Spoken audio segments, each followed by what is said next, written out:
music. Everybody hates it.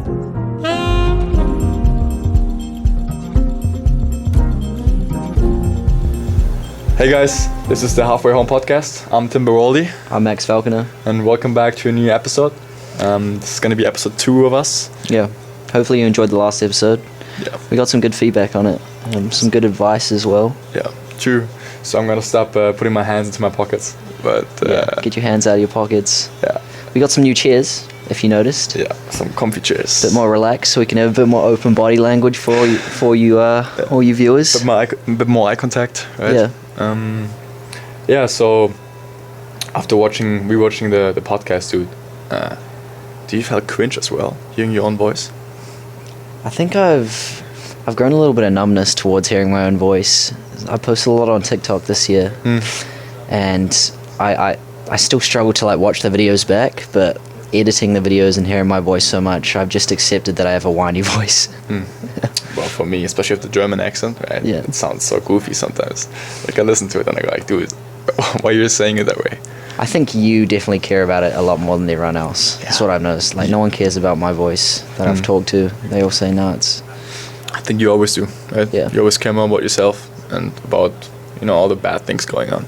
Yeah, when in reality you have no idea what other people are thinking. And nobody's noticing sometimes, right? I believe sometimes people don't even care, and you brainstorm things which are not even worth mentioning or not even worth caring about.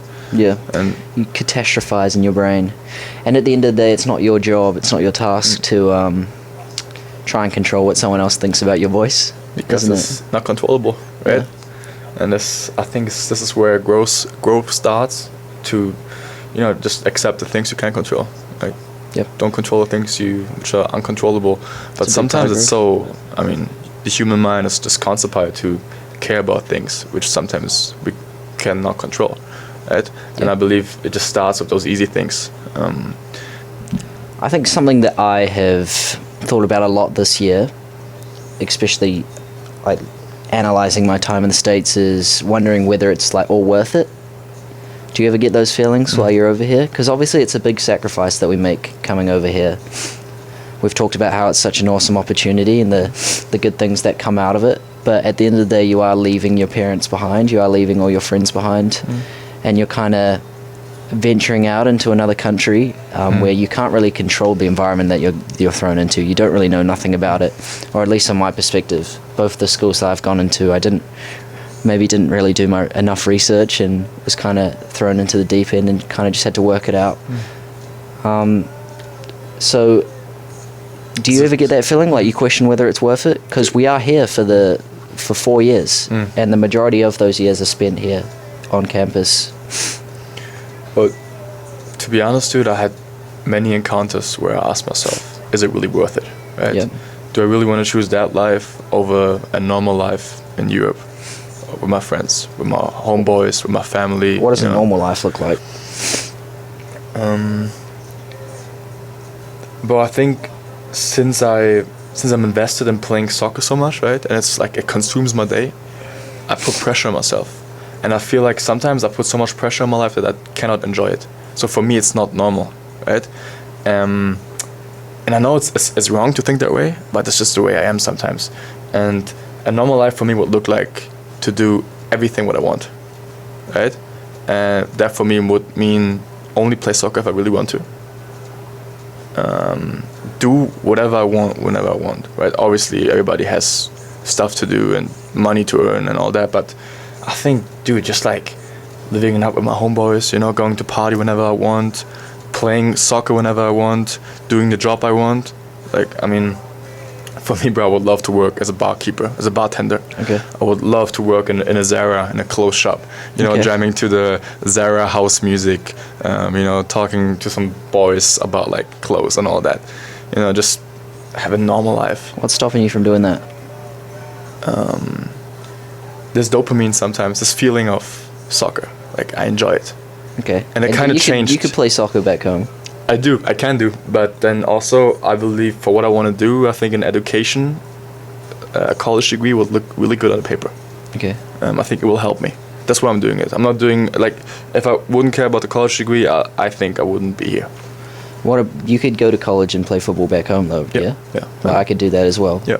It was just, dude. It was just like, I don't even know how I got here, man. It was just like, bro. It was just like. I was waiting for you to kind of have that realization. This like, opportunity, yeah. Go to America. You can study. They pay for your stuff. You can get a good degree and then come back or play soccer. You know, turn pro. Was it the big thing of like turning pro in America? You thought it might be before coming over here. You thought, okay, that's a pathway for me to go professional, which is different from in Europe, and I feel like I can do that. Or was it like, oh, I want to go and experience America. I want to experience a new country, or I want to go try playing soccer in a different country. Probably sounds super cocky. Okay. But I thought that I'm gonna be the guy in America. Yeah. Right? Fair enough.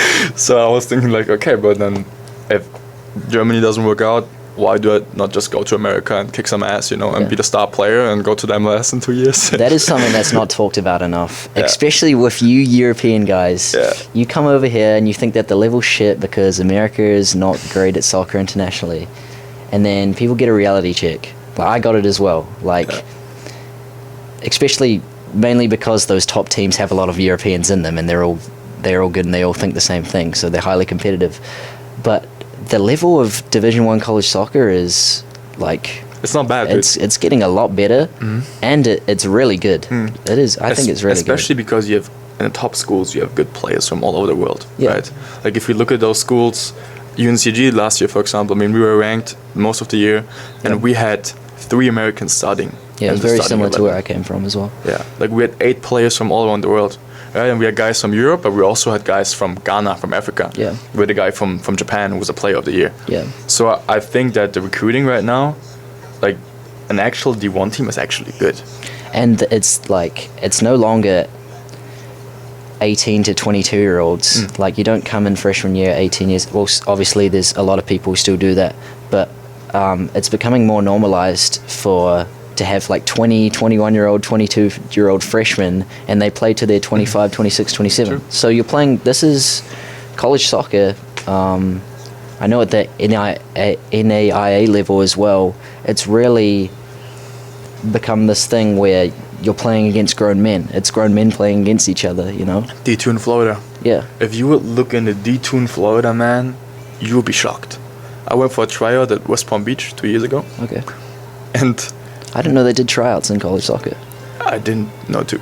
But Yeah. I had a buddy of me playing there, Yeah. and he was like, hey, man, you know, like, you interested in coming? And I was like, yeah, bro, like West Palm Beach, man, like Yeah. Florida, right? And the school's actually, I mean, he told me, I don't know if it's cap, but he told me it's the newest located school from the beach. So you literally can like walk 2 minutes and you're in the beach. Right. Beautiful school. Like I don't even want to start. Like the amount of money that lays in Florida and West Palm Beach, that's where Donald Trump lives, for example. Okay. It's absurd, bro. Yeah, I'm sure. And they only had 80% of the team was master students. Now Right. imagine the age, like master students from Europe, Yeah. right? Like not master students from America, master students from Europe. That means that they had 5 or 6 guys who were 24, 25, 26. And in the D2, you don't have the age level. I don't know if you knew that. Right, You don't have the okay. age restriction. So you can be even older and play college soccer. And at D1 level, I'm pretty sure they have that age level. You have to be lower than 25, or you have to be 25, and you Right. can't be older. Okay. Because if not, it's unfair. Yeah. Dude, and I just feel like the D2, like the team I played with, they were cracked. Yeah. They were better than the most D1 team that I know. That's for the sure. thing as well. That's a big misconception about like college soccer as well. Mm. Divisions don't really matter. Obviously, those top-ranked Division 1 schools, Mm. they are probably going to get the best recruits from America. They're probably going to get the best recruits internationally as well. So, like, they deserve to be there. Top Division 1 schools. Mm. But I feel like after maybe the top 100, top 50 to 100, it's a real toss-up between D2, D3. There's probably really good D2 teams that could beat really good D1 teams, really good D3 teams that could beat D1 teams. It's, I believe that people think if I want to go pro, I have to go to D1, yeah, right? And I think that's one of the, like, I'm the best example for this, dude. that I was wanna- me as well coming out of. Like I was like, coming out of nah, New man, I Zealand. want to go to D1, like so the highest level in college soccer, because I want to make it. You know, I want to Yeah. go pro. But I believe that this is where my mistake the mistake actually started, because there are many guys going pro from D2 as well. And to be quite honest, bro, becoming pro, and I'm gonna be completely unhinged, becoming pro in America as an international student, straight to the MLS, is extremely hard. That is very. Yeah, I think I've only known one guy who's done it. Like, if you're not a player that the whole country knows, and you actually ball out and have like double numbers, double digits goals or assists, Yeah. you're not gonna go drafted. Yeah. Because people forget that as an international student, as an international soccer player, it's not just, you cannot just stay in America, right? Like, they Yeah. have to pay for your stuff. You probably have to get a green card or a visa, whatever's best for you. Yeah. And people forget that this is a bunch of work, paperwork. And America is not even interested in. And it's a big risk to take a college soccer player rather than an international professional soccer player for your MLS roster. Like, a lot of these with the draft, it's not like the NBA draft or the NFL draft where there's a lot of money involved and these are the best players in the world getting drafted. We're amateur soccer players getting given an opportunity. It's more like a trial period, and a lot of guys go into the second teams and then work their way up into the first teams. I think it's very rare to see a guy get drafted nowadays in the MLS and go straight into the first team. Bro, that's so true, because I mean, there's this trend right now where so many soccer players who are older, they want to retire, they do like 1 year in Saudi or they do a year in America, right? Like Messi or Suarez, all those players from Barcelona. And obviously they're going to take a player like that every day than a college player from Spain who played D1 for one or 2 years, right, and is balling out. Right? They don't even have the safety ness of like, okay, is he actually that good? Because he also plays in college. So I think it's this tricky.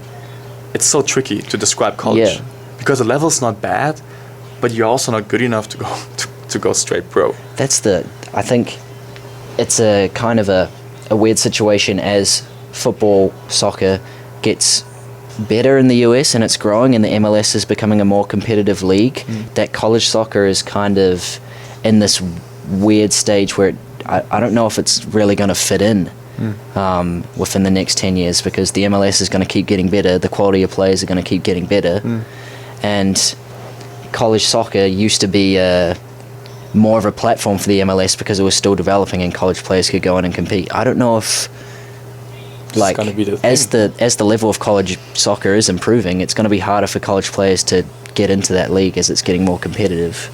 We will. So back to the question, is it really worth it?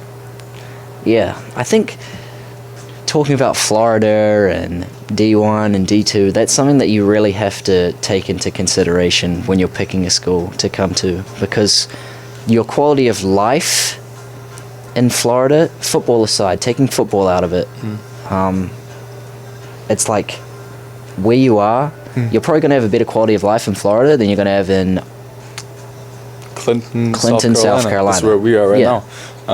I agree, bro. That's why I believe the place matters a lot. Yeah. Dude. And then it's also a football decision. Okay, where am I going to develop? Where am I going to get playing time? Where am I going to enjoy my football more? Where's the coach? There's so many decisions that go into it. So those small things that people overlook so many times. And it makes it so much harder when you're going to school and you're going to play football. You know? True. I also think the last 3 years for me, they just run by. Yeah, it goes so quickly as well. I didn't really had a moment to enjoy college soccer, actually. I mean, the fall, I think, is really enjoyable because you play so many games behind each other. But even then, right, it's so quick. Like, you play 2 games each week, like an English week every week. Yeah. That sometimes you cannot even slow down and be like, dude, you know, I'm playing D1 college soccer. I mean, I'm yet to really experience a fall. And I think going back to this whole, like, picking a school, I'm very thankful for my time at Missouri State, and I developed a lot there, but I didn't play any football. I haven't experienced like the whole fall traveling with the team and playing like college soccer, you know, and I sacrificed that to be part of a top 25 Division 1 team. So not easy, mate. Yeah. I had those moments where I asked myself, is it really worth it? Also because, I mean, we're getting older, right? Yeah. And I've been here for 3 years now, and the time moved so quickly. And then it's this question, could I not do the same thing at home? Even better, even more enjoyable. Because what's the ultimate I don't know if you even have an ultimate goal, or like what's the ultimate goal that you're trying to get out of this, or do you have that in mind? Is that something? What is it? For me, is it to become professional Okay. and get a college degree. That's why I'm doing that. So the thing is, in Germany, it was just sometimes not manageable to do a degree and play soccer at the highest level. And then, to be honest, I just didn't play in Germany. Okay. So because you play men's professional soccer, if you're not the next big thing, you're not going to play, especially in my position as a goalkeeper, right? I mean, there could be an excuse right now, but I was also just not good enough. Okay. So for me, it was more like, okay, let's as I said, bro, let me turn up in America and go to the MLS in 2 years. Yeah. And obviously, it didn't work out yet. I'm still working on it. It's still one of my goals. It's not to get drafted anymore, to be honest. For me, it's just to enjoy soccer, right? If I could make money with that, and if I really could become professional, I would love it to do it. Okay. Even though after 1 or 2 years I tell myself, nah, it's not really my thing, that's okay. So I kind of emotionally detached from that, which I think gives me more peace sometimes. Because I believe when all you think about is that contract, you can't even enjoy the journey. And I'm truly a believer of that you cannot, or everything you do cannot be to that external outcome of signing a contract. Well, yeah, it's good to have a goal of becoming a professional soccer player, but you have so many things, like you have no control over whether you're going to achieve that goal. The only control you have is like the actions that you take. So it's just doing all the things, like acting like a professional, you know, training and doing all the extra work and all that. But you've got to remember, like, why do you play football? Why do you play football? Because I enjoy it. Because you enjoy it. I enjoy it. And that's the reason, right? Yeah. And that's why I'm doing it. And then this is the question today, like, you have to do all those little things that matter. Even in college. Like, I don't want to sound weird, but even in college, you have to probably do more. Because the guys who are pro, they're pro for a reason, and you in college for a reason. Yeah. Right? So you probably even have to do more. And then you ask yourself, is it really worth it? And then I think what people forget to mention sometimes is those parties and those distractions you have as a college student. So you constantly ask yourself, is it worth it? Do I really want that? Because the distractions for me as a college student are so at hand. Do you still get these feelings of, is it worth it if you're in a period of good form where you're playing well and maybe you've got a lot of confidence and you're playing a lot of minutes? Do you still get those feelings of, is it worth it? Or does it tend to only be in the times where it's not going the way that you want it to go? 1000% only in times where it doesn't go Yeah. where it goes. Because that's how we humans are, right? I think if you really want something, you've just got to you've just got to ride it out. You just got to embrace the times and True. just back yourself. Yeah. Remember I have a notification on my phone, which just says "play like a kid," which pops up because whenever I'm not enjoying football, it tends to be because I'm fixating too much on like the external outcomes of it, like impressing a coach or impressing my teammates or focusing on having a good performance. But when I really like tie back everything, I just try and remember like what it felt like to play football as a kid, like out in the backyard. So we talked about emotional detachment, right? Like you emotionally detach from it. Like the outcome, if you actually turn pro right now, it doesn't matter because you play this game in that moment because you truly enjoy it. Yeah. Right? You're thinking about like you played in the backyard. And I think growing up, I'd love to say, oh, I just played football for fun. But a lot of it in my teenage years, like, in some ways, I didn't 100% enjoy playing football. I was, like, in all honesty, I was always a good football player for my age group. But I was never like amazing, but I tied so much of my identity to it and put so much pressure on myself to perform well because I thought, well, I need to become a professional football player. That it just, like, one, it didn't help me. Like, I didn't play as well because I put so much pressure on myself. And two, like, a lot of the time I didn't enjoy it. And I think I've only kind of just come around the past 2-3 years to, like, recognize that enjoying football and going out there and kind of letting go and detaching from those outcomes that you want from it is only going to help your performance and help your well-being. I agree. And I think it's not even about the performance. It's just more about your well-being at the end of the day, like that you actually enjoy yourself. Because you just asked me the question. When I'm enjoying myself, I don't even ask myself the question: is it worth it? Yeah. Why am I even doing this? And this just goes hand in hand, dude. And man, you really that made me pretty emotional right now, because I think that you and me have a similar youth. Mm-hmm. Like, I was never the best. Well, it's gonna be hard now, but in my U19 years, right? Okay. So not that long ago. In 2 years of soccer. And in Germany, in the youth, and we played in the second highest level, it was pretty good. You probably play like 34 games a year. Yep.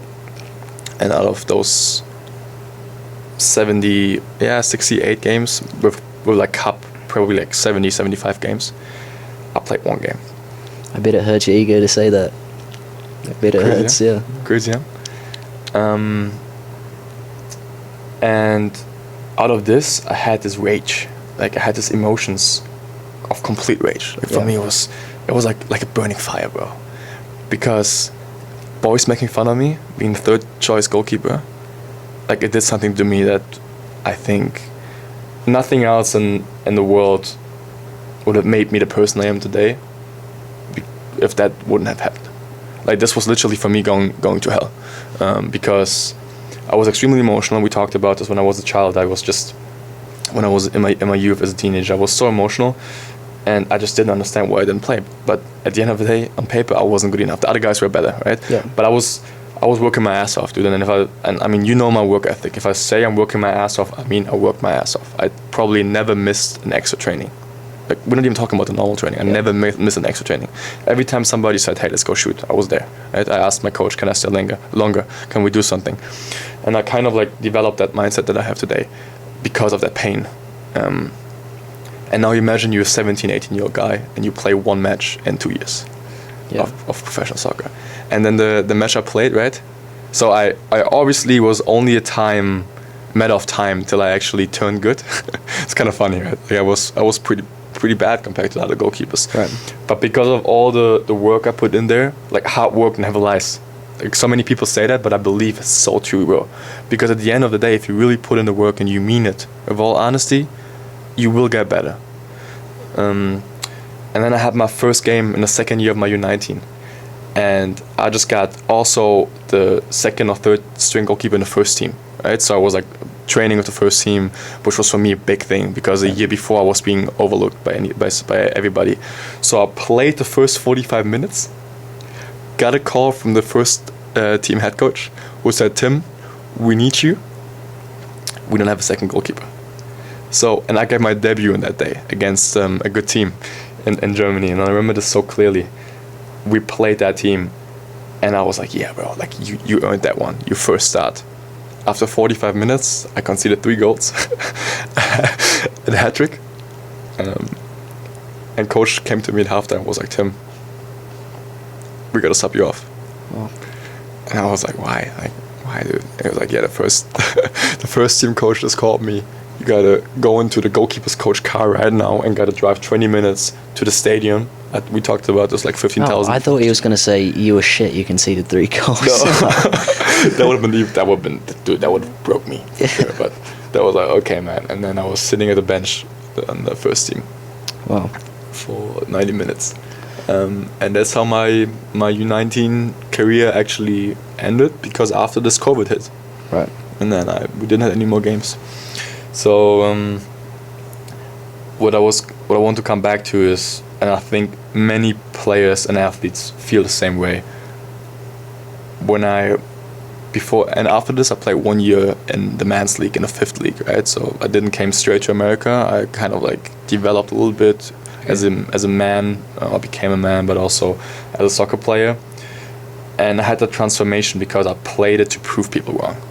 You know, because I was overseen so much, and I played it to prove people wrong. And I mean, you will probably agree, this will never make you happy.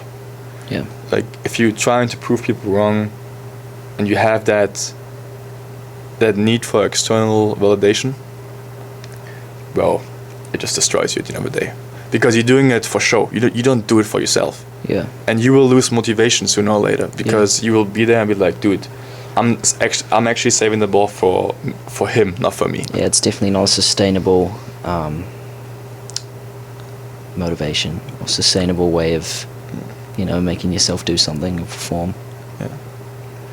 And that's why I believe for me America was a really important choice in my life, because me as a person, I think I changed completely different. Like, I became a completely different person because I developed that mindset that I have, right? And I'm still trying to keep it, like, because I really want to go professional, but I'm not trying to focus on external validation. I'm trying to find the love for the game in everything that I do. That's why I always talk to you about I want to be an artist, right? And I hope I truly mean it, because if not, then it probably would destroy me sooner or later. But I always find like a way to enjoy what I do, because coming back to the point, that's what it all is, right?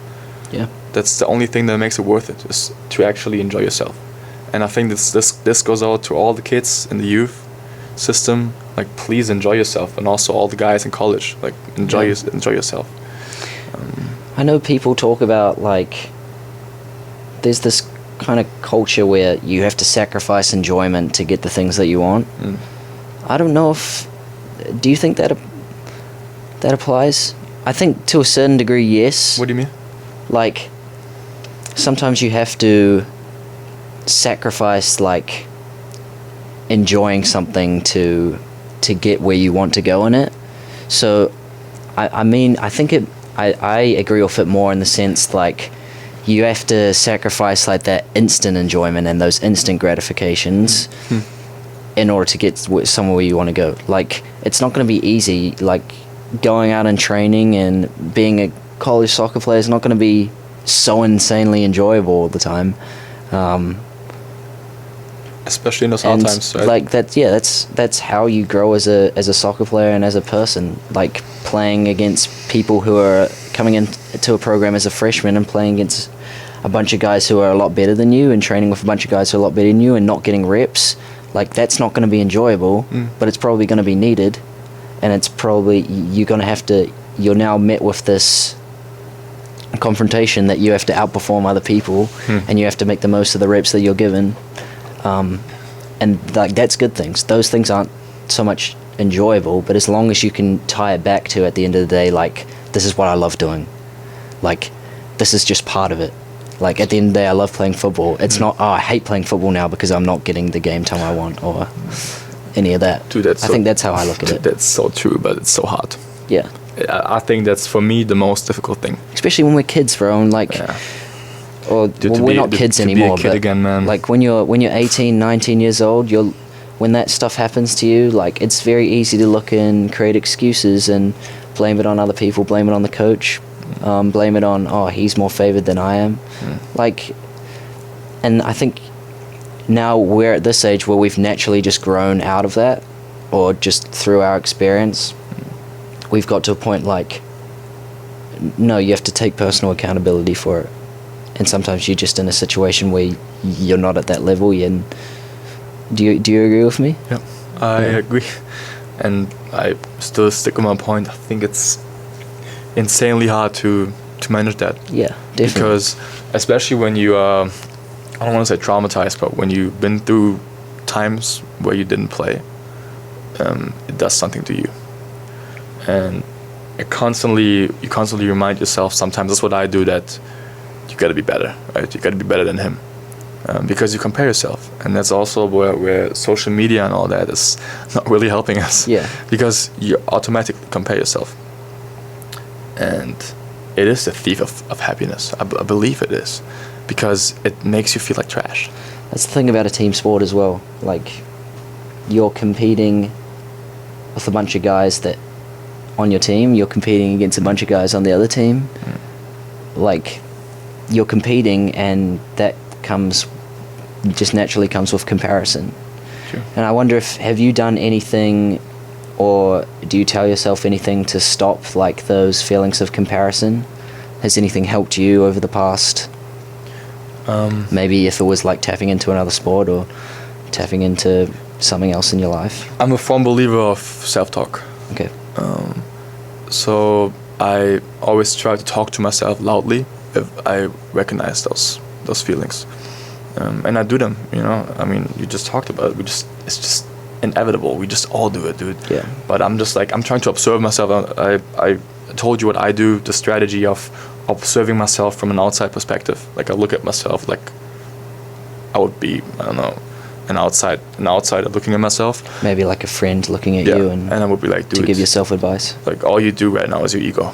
You're Yeah. comparing yourself because you have this need for validation from other people, and you don't need it. You can Yeah. just be yourself and have happiness. So you like giving yourself advice from like an outside view. Yeah, that's what I do. It's very easy. I find it's a lot easier to give people advice Then to actually do than it. to actually use that advice that you're giving people on yourself. So facts. Yeah. So facts. I think it's because, you know, you give the advice to someone without, you don't have to feel any of the emotions that they're feeling. When you give them their advice, you're just looking at it from like a purely like rational and objective view. And then when you're the one receiving the advice, you've got all these biases and thoughts and emotions going on in your head that it's like easier to reject that advice and go, well, no, my situation's different. Yeah. Especially when you're an emotional person, I believe. Yeah. It's even worse. Like I mean, I catch myself giving the best advice ever, and then you know, crashing out. Yeah. 10 seconds later. Yeah, but I wanna mention some things I think helped me a lot, to be honest. Okay. Because I mean, I just mentioned, is it all worth it? At the end of the day, it is all worth it because I do not see it right now. But if I look at it when I'm older, my personality completely changed. Well, I just became a different person. People have been telling me that, right? Like I've been flying home and people have been telling me, hey dude, the 17, 18-year-old Tim is not there anymore. Like it's a new guy. And sometimes I don't really like that because I was myself back then as well, right? But you guys just, like, you know, like obviously I changed, but... Well, they also don't know the biggest picture. They're comparing seeing you one time as a 22-year-old to seeing you all the time as a 17, 18. But you know what I mean. I mean, you probably flew home and then somebody told you, like, dude, what happened to you, man? Like, you just had to glow up. I don't know. I don't know if I've experienced that. I've definitely had people tell me I'm a bit more relaxed. I was a bit of an emotional kid as well, especially on the football pitch. Yeah. People have told me I'm a bit more chilled out and also a bit more like confident, which is nice to hear. I think that just has come with age. Call him Max. The new version of Max. But go back to you said self-talk. For me, it was something different. With that whole like comparing myself to other people, I think it's something I struggled with a lot. And I found something like a new way of dealing with it through running. So Let's get straight into it. Yeah, So, guys, if I tell you Max runs, he runs. We're not talking about running around the houses. Like, this guy runs an ultra marathon for fun. That's what he means by run. Yeah, I do enjoy running. It's something I've been doing for about a year, going for runs. And it started off as kind of like there was someone in my life who was a big runner, and I did it just to like connect with them and do something that they liked. And then football wasn't going my way. I wasn't playing football as much, so I started running. And with football, it's this, if I go back to it, this thing where you're competing with and against other people. So running gave me something different in the sense that you're competing just against yourself. You against you? Yeah. So it really changed my perspective of like how I compete. Growing up a lot, it was competing and comparing myself to other people, competing against other people. When at the end of the day, it really only is like you against you, you versus you. And running is like the purest form of that. It's when you're out there on a run, are you gonna keep running to hit the goal that you set for yourself, or are you gonna stop because no one's out there with you? No one's gonna know if you stop running, you know. Well, I mean, I have multiple people tell me that running is a cure to mental problems. It is. Yeah.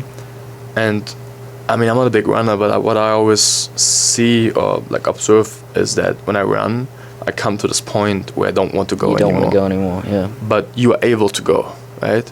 And I always make this comparison with something I read in the book. It's your body, our human mind, our bodies are like a car, right? In the car it says max 180 miles an hour, Yeah. but the car stops at 150 miles an hour. So those 30 miles in between what it says and in between what it does, that's actually where we sit, or what we could do, our potential, which we don't do. Yeah, your mind definitely gives up before your body does. I think there's a I don't know who said this, but I think once your mind's like saying, oh, I couldn't possibly go any further, you have to stop, that's when you're at like 40% of what your body's capable of. True. Yeah. And isn't that crazy, bro? That you have so much more in you, but your mind just tells you no. And that's the thing I love about running, because you eventually, I've gone on some longer runs, and you just eventually, it's inevitable that you get to a point where your mind just starts catastrophizing and coming up with any excuse for you to stop. And your body is hurting, obviously, but your mind is really going, stop, like, just stop. And you really do, this might sound a bit extreme, but you really do like find out the type of person you are in that moment. Whether you stop and you listen to your mind, and then afterwards, give it like 10 seconds, 20 seconds, however long, you're going to feel fine again. Your body could have kept going. Or do you just keep going and push through to the distance that you wanted to get to?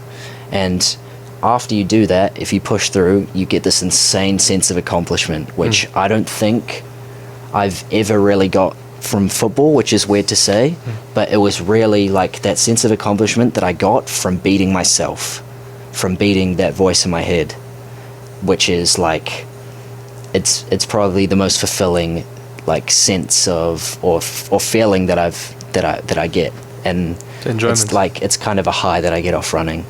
True, man. And it's allowed me to run some crazy distances as well, which has been pretty cool. I mean, as I just said, Max doesn't run, he runs. That means Max runs 50 kilometers on a Saturday, if he feels like it. Yeah, not all the time, on the occasion. Sometimes, yeah. Dude, and I think this point where you said that it's only you versus you, it just shapes your life in so many ways. Because that's how you should attack life. Yes, Yeah. because I think at the end of the day, it's not about the other people, it's always about you and your decision, and I think you build self-confidence through that. For example, those runs, I believe when you run and you go over that level, right? Like you said, you're gonna do 7 miles, and you actually do 7 miles, you build trust in your own ability. Yeah. And that's where self-confidence, or like confidence in general, goes. And I don't think you build confidence through others people external validation, because I think that's the fool's errand. No. I believe you actually build it through building self-confidence, your high self-esteem, and you build only self-confidence through. Sorry, you said building self-confidence through building self-confidence. I know what you mean. Building self-confidence through doing things that you said you were going to do to yourself. Yeah. So you're staying true to the word that you actually tell yourself. So that falls out in confidence that comes from external validation. Extrinsic, is intrinsic. Yeah. Extrinsic confidence that comes from people telling you, oh, you played a good game, or this guy's so good at soccer, whatever. Never going to last. Never going to do any good for you in the long run. Bro, and the problem is that this one feeds you the most. We enjoy that one the most. Yeah. Like we go through life and we just want validation from people, but it doesn't last. And then the self-confidence, you build self-confidence when you actually do things you tell yourself.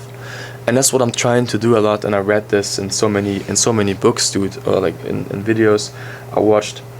Even if you don't get the sleep you want, but you tell yourself you're gonna wake up at 7 a.m. and do that workout, just wake up, please, and do it. I think you just gotta stack those Needles. Those things where you stay true to yourself. And through those small things which people don't really like see, right? And I realized that for myself, to be honest. I mean, when I do those small things, which I normally don't even look at, but they matter the most because they built my self-confidence. And through that self-confidence, it's like the correlation to it. I'm enjoying myself because I know I don't have regrets, right? There are no regrets. You couldn't have done anything Yes, more. yeah. And that's what Like gives you that real fulfillment. Yeah. If I lose, it's okay.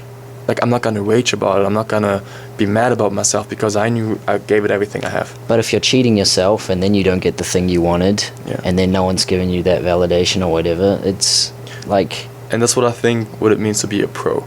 I think people misunderstand the term professional. They think professional is like the coolest, best people. You know, their abilities are just blessed by God with insane ability. I think that's... Or they got lucky. That's or absolutely crap, dude.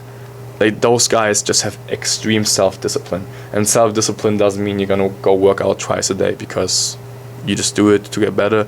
It means that if you tell yourself you're gonna do that, you're gonna do that.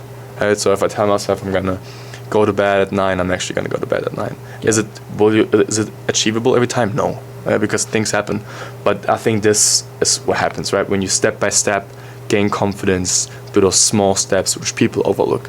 And I think this is actually, it is you versus you at the end of the day. Yeah, just having that ownership over your life. Yeah. Like your current circumstances in your life are because of you. You've just got to take ownership on that. You got to take accountability. Like, it was your decisions that have led up to this moment. And if you're unhappy in this moment, it's okay. There's some things in life we've talked about you can't control and whatever, but you can control how you react. You can control, the things that you're gonna do to make you feel better. Go and change it. Yeah. And it's easier said than done, but go and change it. And that's why I think sometimes people need to hear the truth. Yeah. And then actually, I mean, this is what you mentioned earlier, you have to be honest to yourself. You gotta be honest And with yourself. I struggle with that a lot. Oh, everyone struggles with But that. this is like Yeah. one of the worst things is that I'm being honest to myself because I catch myself like cheating, right? Yeah. I catch myself cheating. I catch myself, okay, I'm gonna press the snooze button one more time. Right? I need that sleep, even though I could have just been better in the beginning and went to bed earlier, right? I know it's not good for me when I'm on my phone before I go to bed, and I probably would have a better sleep quality if I put my phone away, right? I still do it. I'm cheating on myself. But then it is about what's your own expectation, right? Like, you and me, we talking like nerds right now because I think that we really are interested in those things. Yeah. But some people just don't care, right? I mean, I've had teammates who just don't care. They just want to have a good time. Fair enough. Which is fair enough. For some of the people who I've played with, like, that's almost like their superpower. Like, the fact that they don't care and they're not thinking maybe about all of this stuff, they just go out and play football. Bro. Like, they're the best players that I've played with. Insane teammates, dude. When I look at them and I compare them to myself, that's bad. Yeah. We're just talking about this. But when I think compare it's them, all right to look at a teammate and like that you admire and be like, okay, what can I take from them and implement to my game? But yeah, go on. But when I compare them to myself, bro, like, dude, I would, and this sounds toxic, bro, but I deserve it so much more than them, right? But they just don't give a damn, drink, eat whatever they want, play PlayStation till 5 at night, go out the next day and are the best players I've ever seen in my life. There was this one good friend of mine at UNCG. His name is Arnaud, striker. Is he gonna watch this? I hope so. Okay. I hope so, my boy, Frérot. This guy is, for me, who I played with, top 3 talented players I ever played with. Okay. Like, this guy, Trivella, whatever, he can do everything. Like, it's nasty, dude. Like, it's nasty. Insane glaze. Nah, man. But Okay. let me come back to this point. And I don't know if he's gonna be mad at me for this, but he likes a Coke. He likes drinking cola. He likes playing weekend league on FIFA for multiple hours. But nobody can be mad at him because the next day he goes out there and is one of the most skilled raw players I've ever seen. Sometimes those things just work for them as well. Like, that's they get a sense of enjoyment from staying up and playing PlayStation. Like, if that works for you and it allows you to go out and play better the next day or put you in a better mental space, then, like, there is no set blueprint for playing good soccer. But we're talking about us, and I think we have really similar. I think what works for us mindsets. is similar, Yeah, and this what I actually didn't finish. And maybe a flaw of it is that we both maybe care a bit too much. Yeah, true, man. Like, that's facts. Like, I care way too much on many things. but that's just because of our past, right? We were never the best, and for me it was always, okay, I gotta outwork everyone. I gotta be better. Yeah, I relate. I want to be obsessed, right? And I think social media and all those motivational videos didn't help me, because they kind of like engaged me to be even more obsessed. But what I have to say, because I didn't finish earlier, what really helped me were two things. It was my belief, and it was my mind in terms of psychology. Right? I think when I observed myself, or when I see myself the last 3 years, those are the two things that gave me more enjoyment than it gave me when I was 18, 19, struggling with this peer pressure of performing, proving people wrong. And the first thing is my belief. Right? I believe that religion gives you happiness if you are using it the correct way. So for me as a Christian, going to church, having a group of guys I can talk about. And when you talk about Christianity and the Bible, it is mainly positive. It's like psychology, right? Because you talk about that everything that happens, what we just talked about, it's okay, right? Like it's gonna be okay. I think it also provides, with religion, I mean, I'm not religious, but the thing I quite like about it is that there's something above you. Like you're not that significant, you're not that important. Like at the end of the day, there's something above you that that you're worshipping and living for. Would you say that? And blaming it, Yeah. And that's the thing which I don't like to say, but in Christianity, like for me, Jesus Christ died for me on that sin, so died for me on the cross, so I can blame him, right? And this makes me understand that he loves me so much that I don't need that. I don't need to prove people wrong. Right. Just based on that, I don't need to prove people wrong. I don't need to be selfish or compare myself or whatever, because I'm good. Like my belief got me. My it's like a foundation you build. Right. Had a little camera hiccup there, but we're back to sign off on our second. Put the dogs away. On our second episode. That was great talk, man. Yeah. Pretty emotional. But I mean, as we just said, we just want to be. That's what we do here on the Halfway Home podcast. Want to be real, We get into it. We tell you exactly how we're feeling. Yeah, and I really enjoyed that talk, bro.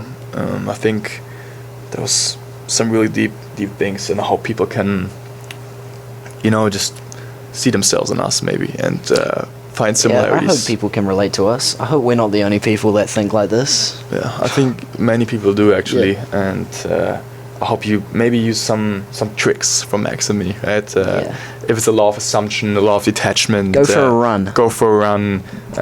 Finding Christianity, a purpose. Go and give it a try. I think to end the message that we're trying to tell is that I believe it's the most enjoyable when we actually enjoy ourselves. I like that. That's just it, right? Like constantly reminding yourself, just shut up and enjoy yourself. Let go. Shut up and enjoy yourself. Yeah. What a saying. It's a great way to end it. True, man. Okay.